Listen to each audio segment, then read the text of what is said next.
4:30 de la madrugada. 10 helicópteros artillados y el rugido de cientos de ametralladoras calibre .50 rasgaron el silencio de la noche en la región de Guerrero. Cuando el sol se puso tras 14 largas horas, lo que quedó no fue un enfrentamiento común, sino un cementerio gigante. 187 cadáveres. 187 sicarios del cártel fueron borrados del mapa en un solo día. Este es el sangriento desenlace de una tragedia que el Cártel Jalisco Nueva Generación, CJNG, había orquestado meticulosamente durante 3 semanas. Soñaban con una invasión a gran escala. Habían movilizado a 250 de sus sicarios más selectos desde 3 estados diferentes. Habían concentrado 30 monstruos blindados, esas fortalezas móviles, en 8 puntos estratégicos, creyéndose depredadores invencibles. Pensaban que tenían el control, que la oscuridad ocultaría su ambición de devorar toda la región de Tierra Caliente. Mientras pasaban 21 días y noches moviendo sigilosamente cada pelotón, cada caja de municiones, unos ojos invisibles los vigilaban desde las sombras. Una trampa gigantesca, sofisticada y despiadada había sido tendida por la Marina de México. El CJNG se creía el cazador, pero en realidad, eran solo presas caminando por su propio pie hacia el matadero. ¿Qué sucedió realmente en esas 14 horas de infierno? ¿Cómo pudo la inteligencia naval leer cada movimiento de uno de los cárteles más brutales del planeta sin ser detectada? ¿Qué convirtió a esas camionetas blindadas en ataúdes de hierro calcinados? ¿Y por qué? A pesar de estar armados hasta los dientes con lanzagranadas y ametralladoras, 250 pistoleros fueron aniquilados casi en su totalidad en una encerrona sin salida. El reloj marcó exactamente las 4:30 de la mañana, cuando la noche aún cubría densamente los cerros de Guerrero. Cuando la niebla no se había disipado, comenzó la pesadilla del CJNG. Esto no fue un operativo de rutina para revisar documentos. Fue una operación de exterminio. La Marina de México lanzó el golpe más grande de su historia contra el CJNG en esta zona. Sin clemencia. En los 8 puntos de reunión, donde 250 sicarios traídos de Jalisco, Michoacán y Colima dormían profundamente o montaban guardia adormilados, el infierno abrió sus puertas al mismo tiempo. Imaginen la escena. 600 infantes de marina de élite, hombres forjados en el fuego del combate, cerraron el cerco simultáneamente.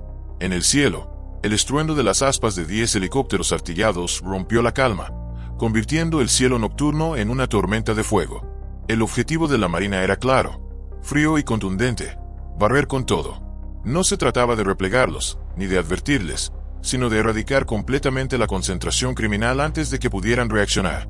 El CJNG tardó 3 semanas en construir la fuerza de ataque más poderosa que Tierra Caliente había visto, pero la Marina solo necesitó una mañana para convertirlo todo en cenizas. El plan de los criminales fue una preparación elaborada. Los sicarios no llegaron todos a la vez, llegaron a cuentagotas, infiltrándose desde diferentes estados. 30 monstruos blindados fueron concentrados en silencio, ocultos bajo los árboles o en bodegas abandonadas.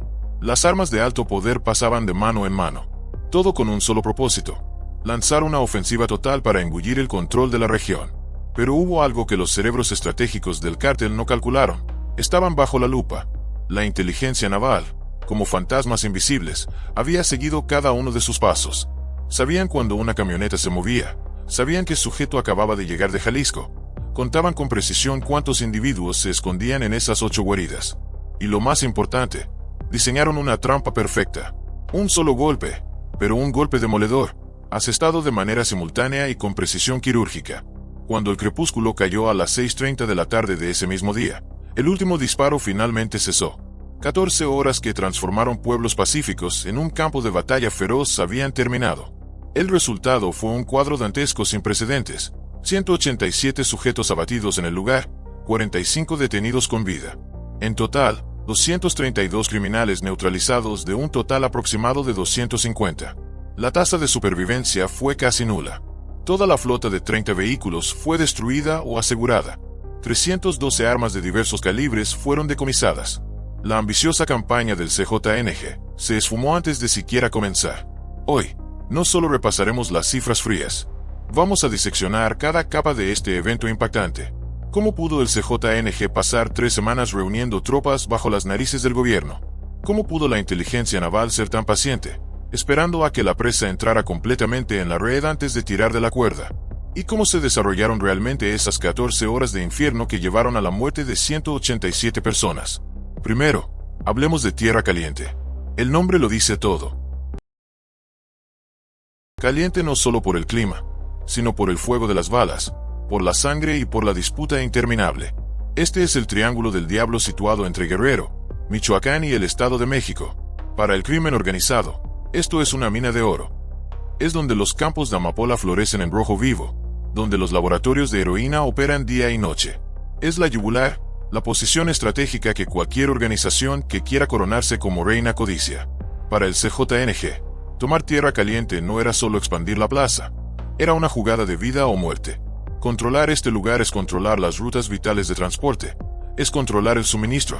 Lo más importante, sacar a patadas a las bandas locales obstinadas fuera del juego. Pero Tierra Caliente nunca ha sido un bocado fácil. Aquí hay dueños del terreno muy arraigados, tipos dispuestos a morir peleando para proteger su negocio. El CJNG lo intentó muchas veces, con ataques aislados, con tácticas de guerrilla, pero nada funcionó. Ese estancamiento obligó a los capós a tomar una decisión temeraria: apostarlo todo. Reunir una fuerza monstruosa nunca antes vista, esconder bien a la tropa y lanzar un ataque sorpresa devastador para aplastar totalmente al enemigo. Retrocedamos a principios de noviembre de 2025. La maquinaria de guerra del CJNG comenzó a arrancar. La orden bajó desde la cúpula a las células en Jalisco, Michoacán y Colima. Preparen gente. Vamos a golpear fuerte en Guerrero. Durante las 3 semanas siguientes, se produjo una migración silenciosa pero constante. No eran tan estúpidos como para ir en convoy desfilando por la autopista. No, aplicaron la operación hormiga. Los sicarios se dividieron en grupos pequeños, de 3, de 5. Se movían como fantasmas. Algunos tomaban autobuses, mezclándose con los jornaleros. Otros iban en autos particulares, haciéndose pasar por turistas mochileros. Hubo grupos que eligieron cruzar el monte, caminando de noche por veredas lodosas que solo los locales conocen.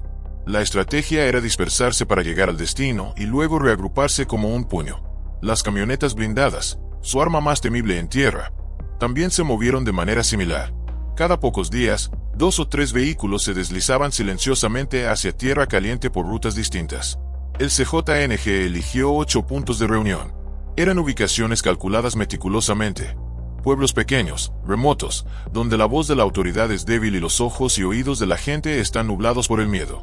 En el punto número 1, un pueblo de apenas 500 habitantes, hacinaron a 35 sicarios junto con 4 camionetas.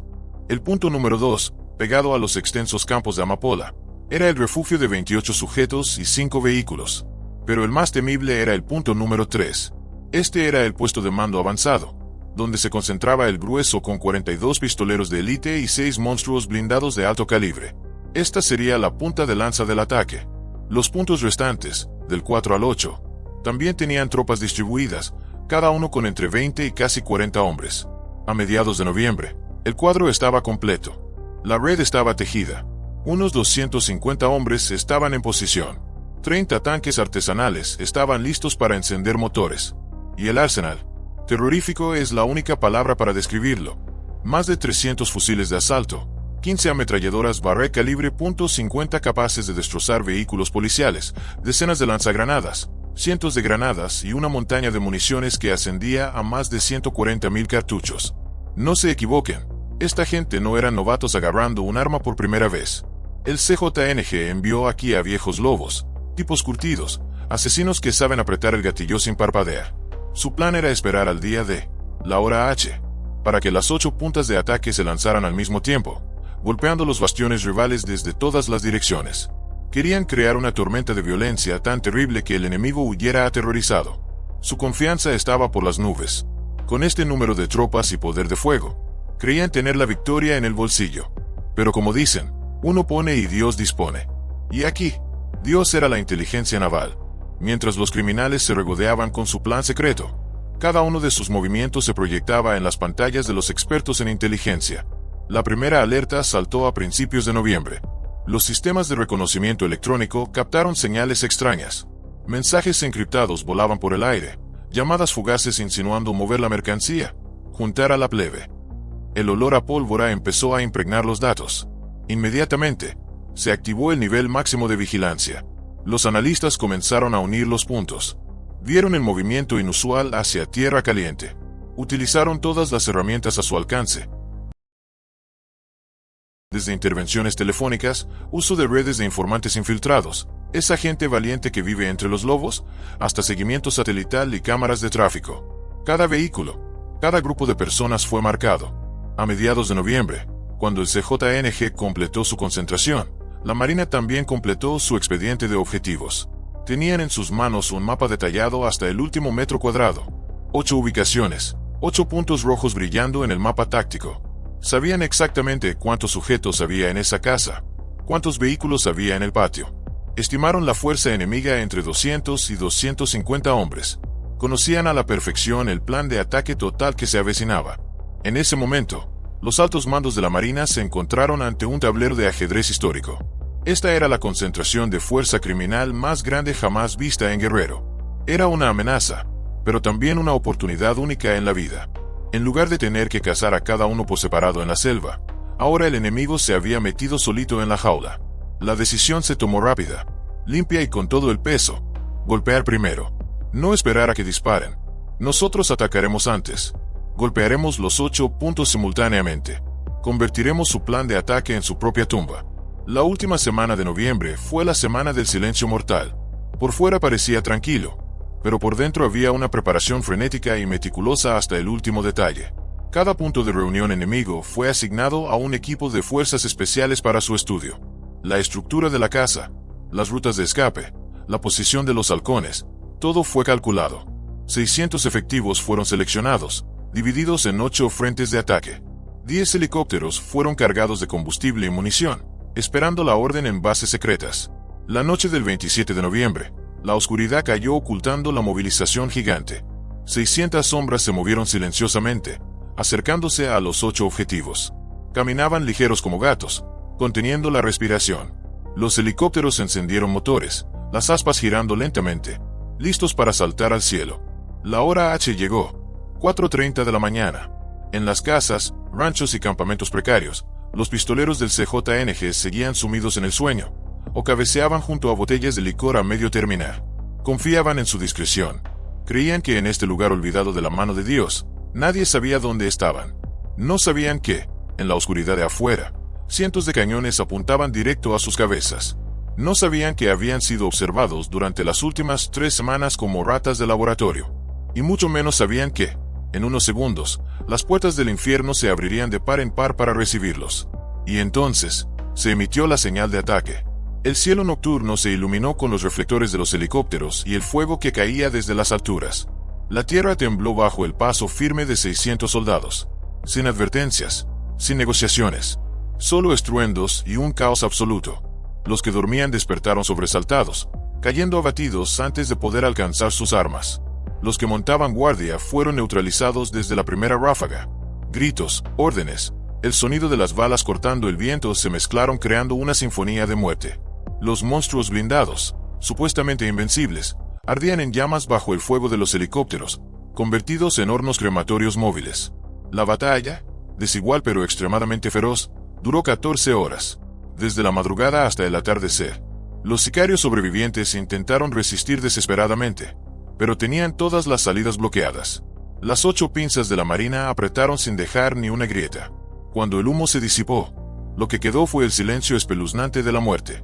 187 cuerpos yacían allí, testimonio de la brutalidad de la guerra contra el crimen. La ambiciosa campaña del CJNG terminó no con la gloria de la ocupación, sino con la destrucción total. Una lección costosa escrita con sangre en la tierra caliente. El reloj marcó las 4:30 de la mañana. Cuando el rocío nocturno aún cubría densamente las colinas de la tierra caliente, cuando el canto de los insectos era el sonido dominante de la noche, el infierno abrió sus puertas de golpe. No fue el suave amanecer habitual, sino el resplandor cegador de los explosivos y la artillería. Guerrero despertó en medio de una tormenta de fuego. El operativo más grande y letal jamás registrado en esta región había comenzado oficialmente. En el punto de reunión número 1, la tranquilidad fue desgarrada no por una advertencia, sino por el poder devastador del explosivo C4. La puerta principal de la base enemiga voló en pedazos, arrastrando consigo el shock absoluto de todo el vecindario dormido.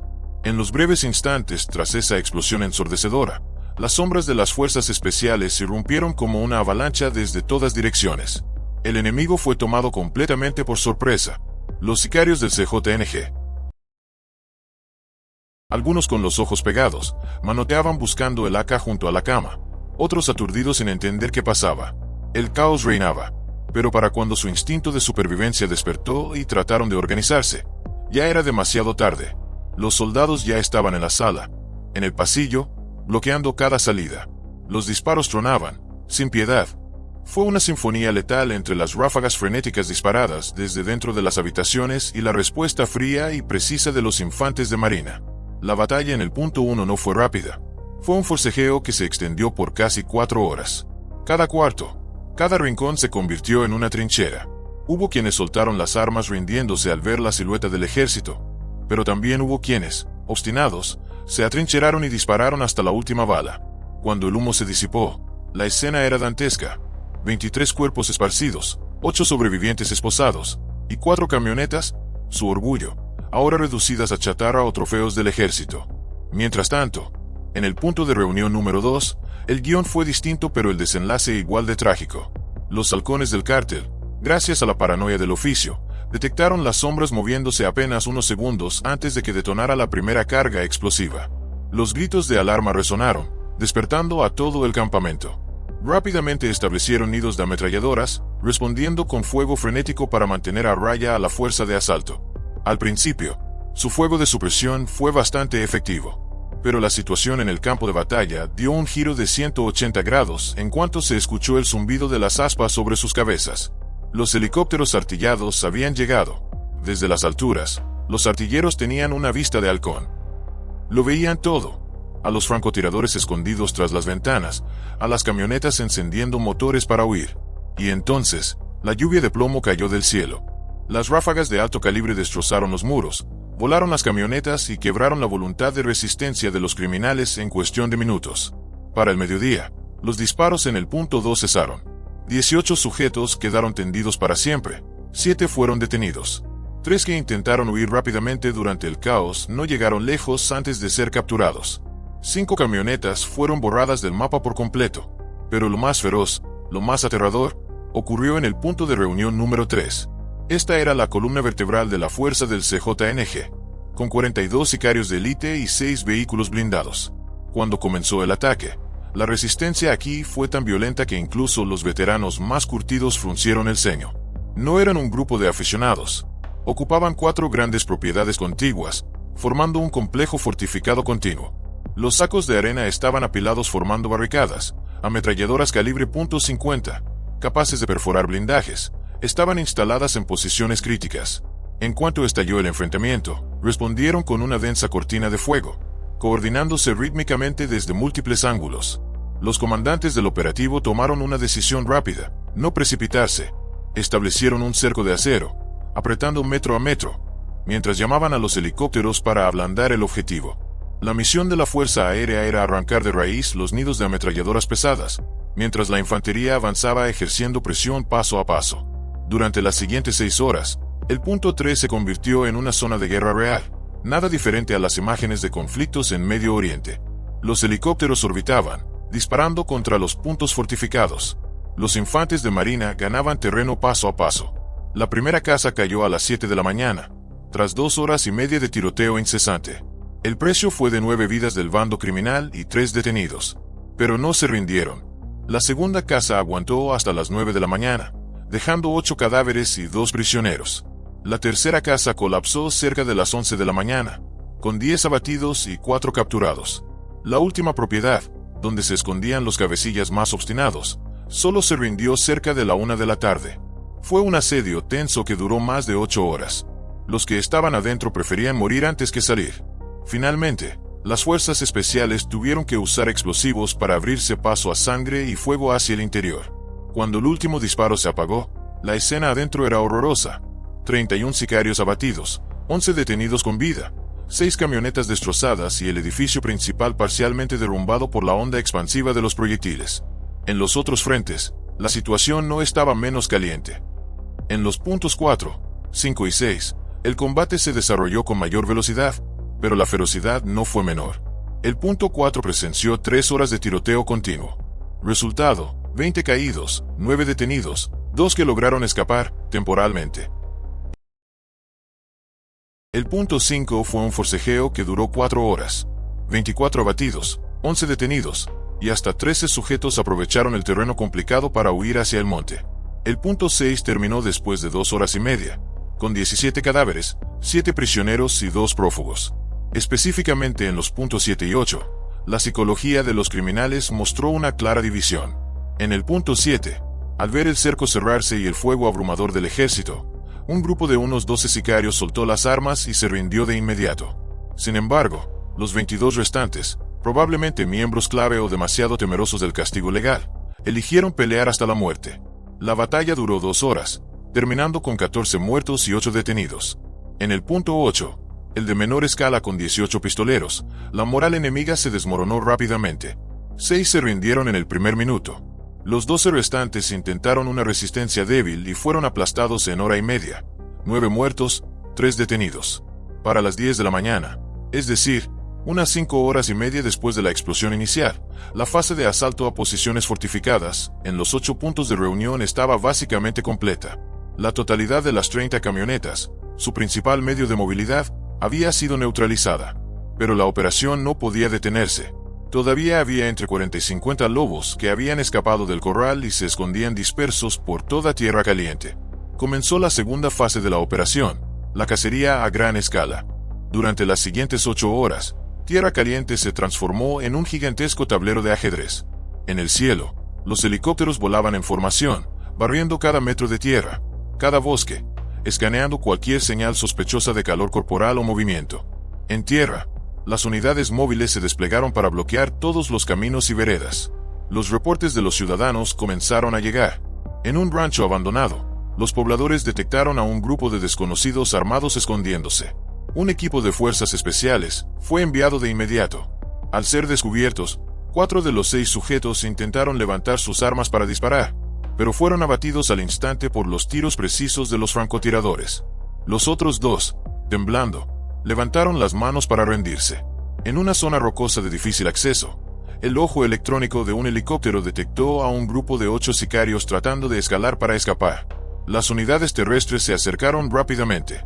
Tras una persecución breve pero sofocante, 5 fueron abatidos y 3 capturados. Más dramático aún, en un pequeño pueblo, un grupo de sicarios, en su desesperación, intentó despojar de sus vehículos a los civiles para huir. Los aldeanos, aterrorizados, alertaron a la patrulla más cercana. Un tiroteo relámpago ocurrió en plena calle del pueblo. 3 sujetos cayeron junto al auto que pretendían robar. 2 fueron detenidos gravemente heridos. Durante toda esa tarde, la cacería se llevó a cabo de manera sistemática y fría. Ningún rincón fue pasado por alto. Cada reporte fue verificado, cada rastro seguido. Los prófugos fueron localizados uno a uno, y su destino solo tuvo 2 opciones: rendirse o ser abatidos. El final de esta tragedia tuvo lugar a las 6 de la tarde. El último grupo de 5 sicarios fue encontrado acorralado en una pequeña cueva en la montaña, exhaustos y desesperados. El helicóptero los detectó gracias a los sensores térmicos. Los infantes de marina rodearon la entrada de la cueva. Los altavoces exigieron su rendición. 3 salieron cabizbajos, con las manos en la nuca. Los otros 2, quizás por fanatismo o miedo, decidieron atrincherarse. Tras 30 minutos de negociación fallida, los infantes decidieron lanzar gas lacrimógeno al interior. Incapaces de soportar la asfixia, los 2 pistoleros salieron corriendo, con armas en mano intentando abrirse paso a tiros, pero cayeron ante el fuego abrumador del ejército. Exactamente a las 6:30 de la tarde, 14 horas completas desde el primer disparo, el último sicario había sido neutralizado. La operación terminó. Cuando los disparos cesaron, los equipos de logística comenzaron la agotadora labor de conteo. Las cifras registradas en las actas hicieron estremecer a cualquiera ante la magnitud de esta fuerza. Un total de 312 armas de diversos calibres yacían apiladas como montañas. Entre ellas había 68 de los legendarios AK-47, 82 modernos AR-15, 15 monstruosas ametralladoras calibre .50, 28 lanzagranadas, 43 rifles de francotirador de alta precisión y 76 armas cortas. Y eso no es todo. El ejército aseguró hasta 142.000 cartuchos, suficientes para una pequeña guerra, 380 cargadores de alta capacidad, 95 granadas listas para detonar, 156 chalecos antibalas, junto con una serie de equipos de comunicación encriptada y equipo táctico especializado.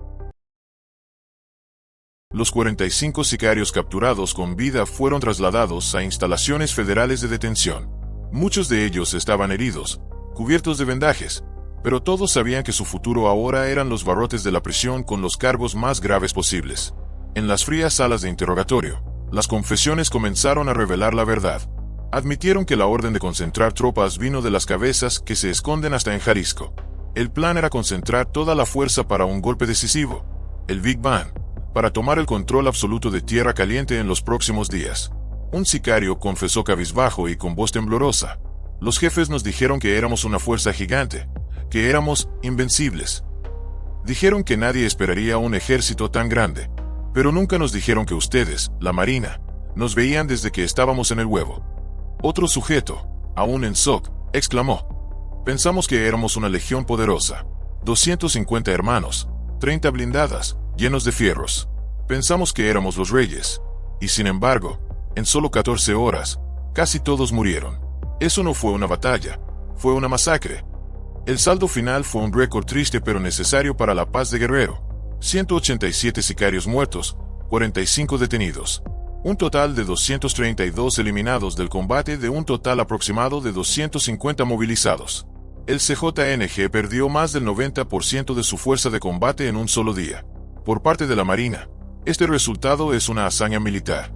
Solo hubo 3 soldados con heridas leves durante las 14 horas de combate feroz, uno con esquirla en la pierna, uno en el brazo y uno con rasguños superficiales, ninguno con riesgo vital. Pero más allá de los números fríos, el impacto estratégico de esta operación fue devastador para el cártel. Perdieron el esfuerzo de 3 semanas de reclutamiento, perdieron una suma gigante de dinero en armas y vehículos, y lo más importante, perdieron toda capacidad operativa en esta región estratégica por los próximos meses. Todo el ambicioso plan fue estrangulado en la cuna antes de que pudiera tomar forma. Esa misma noche, bajo los flashes de la prensa, los mandos navales organizaron una conferencia de prensa impactante. Las fotografías aéreas de los 8 puntos devastados, las camionetas calcinadas y el arsenal gigante fueron exhibidos como trofeos de guerra. Proyectaron videos tomados desde las cámaras térmicas de los helicópteros, mostrando claramente la magnitud de los enfrentamientos y la precisión de cada ataque. El mensaje emitido fue contundente. El CJNG intentó jugar su carta más alta en Tierra Caliente. Juntaron 250 hombres, 30 vehículos, creyendo que crearían el factor sorpresa. Pero se equivocaron. Los vimos desde los primeros días, dijo un comandante. Seguimos cada uno de sus pasos, y cuando golpeamos simultáneamente esos 8 nidos, los borramos antes de que pudieran siquiera arrancar. Los analistas militares concluyeron que este fue un punto de inflexión táctico. Ya no es una reacción pasiva persiguiendo criminales, sino inteligencia proactiva. Detectar la concentración, ataque preventivo, aniquilación total. Para los habitantes de Tierra Caliente, el 28 de noviembre fue un día eterno. Despertaron con explosiones, vivieron con miedo al sonido de las balas y los helicópteros todo el día. Pero cuando cayó la noche y la verdad fue revelada, el miedo dio paso a la gratitud. Un poblador compartió emocionado: llevábamos semanas viendo gente extraña merodeando, viendo camionetas raras pasar, sabíamos que era un mal presagio. Hoy fue terrible, pero ahora sabemos que fuimos salvados. Esos tipos planeaban convertir nuestro pueblo en un trampolín para atacar otros lugares, y gracias a Dios, los detuvieron a tiempo. La Marina no se retiró de inmediato. Establecieron retenes permanentes, reforzaron el patrullaje, enviando el mensaje de que cualquier intento de reagrupación del CJNG sería aplastado. La operación del 28 de noviembre estableció un nuevo estándar de oro en la guerra contra el crimen. Demostró que esas concentraciones masivas, ese alarde de poder de los cárteles, ahora son su talón de Aquiles. Con tecnología de inteligencia moderna y una voluntad de hierro, esas multitudes serán detectadas y destruidas. Como cabeza del aparato de seguridad de México, me quito el sombrero ante esta hazaña.